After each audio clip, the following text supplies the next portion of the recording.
आखिर क्यों माता लक्ष्मी ने जगन्नाथ जी को दिया श्राप जो उन्हें बहुत भारी पड़ा। लक्ष्मण पुराण में वर्णन किया गया है। मार्गशीर्ष के प्रत्येक गुरुवार को माता लक्ष्मी अपने भक्तों से मिलने आती हैं।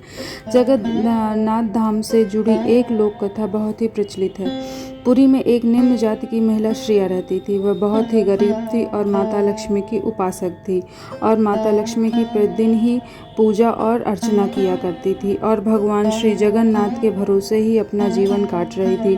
वह अपने घर को रोज साफ करती, रोज झाड़ू लगाती और रोज ही लिपती थी। एक दिन माता ने उसकी भक्ति से प्रसन्न होकर उसके घर जाने का सोचा। माता उसके घर पहुंची। जब माता उसके घर पहुंची तो उन्होंने देखा कि वह पूरा घर बहुत ही अच्छे से साफ सफाई करके वहाँ पे उसने बहुत ही अच्छी रंगोली बनाई हुई है और उसने प्रसाद में खीर बनाया है। माता यह देख के अत्यंत प्रसन्न हुई और उसके घर के अंदर जाने की सोची। माता उसके घर के अंदर वेश बदल कर गईं। जब उसने देखा कि यहाँ कोई महिला आई हुई हैं तो उसने उस महिला को भी खीर खाने के लिए दिया। माता अत्यंत प्रसन्न हुई और अपने असली रूप में प्रकट हुई और उसको आशीर्वाद दिया और उसके घर को धन धान्य से भर दिया।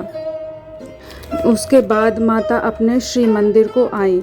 जब माता अपने श्री मंदिर में आई तो बलभद्र ने को जब यह बात पता चली तो वो बहुत ही नाराज़ हो गए और उन्होंने कहा कि माता लक्ष्मी ने छोटी जाति वाली के घर जाकर श्री मंदिर का अपमान किया है और प्रसाद भी खाया है। बलभद्र ने जगन्नाथ जी को आदेश दिया कि वो माता को श्री मंदिर से निकाल दें। उधर जब देवी लक्ष्मी ने यह सब सुना तो वह बहुत क्रोधित हो गई और कहा कि ठीक है, अब मैं यहाँ नहीं रहूँगी, लेकिन आप दोनों को श्राप देती हूँ कि जब तक आप किसी निम्न श्रेणी के व्यक्ति के हाथ से भोजन नहीं कर लेते तब तक आप भूखे ही रहेंगे। माता के जाते ही मंदिर श्रीहीन हो गया।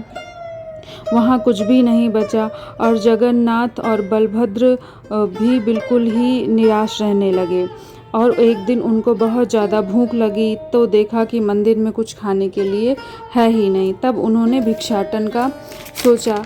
दोनों जहाँ भी जाते वहाँ या तो भोजन खराब हो जाता, कहीं भात जल जाता, कहीं चूल्हा ही नहीं जल जाता, कुछ न कुछ ऐसी गड़बड़ होती ही थी।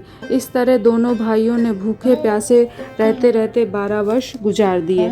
एक बार भटकते भटकते वो दोनों समुद्र तट पर पहुँचे। वहाँ उन्होंने देखा कि कोई है जो बहुत बड़ा अनुष्ठान कर रहा है। तभी उन्हें एक स्त्री मिली। उन्होंने उस स्त्री से पूछा कि यहाँ क्या हो रहा है, क्या हमें कुछ प्रसाद मिल सकता है। तो सेविका ने कहा कि आज हमारी स्वामिनी की 12 वर्षों से चली आ रही तपस्या के पूरे होने का दिन है। इसके बाद वो ज़रूर आपको भंडारा खिलाएंगी, लेकिन हमारी स्वामिनी नीच कुल की हैं, क्या आप भोजन करेंगे। इस पर बलभद्र ने कहा, हम अछूतों के यहाँ नहीं खाते। अच्छा सुनो, अपनी मालकिन से यह कह देना कि हमें भोजन सामग्री भिजवा दें, हम स्वयं ही बना लेंगे।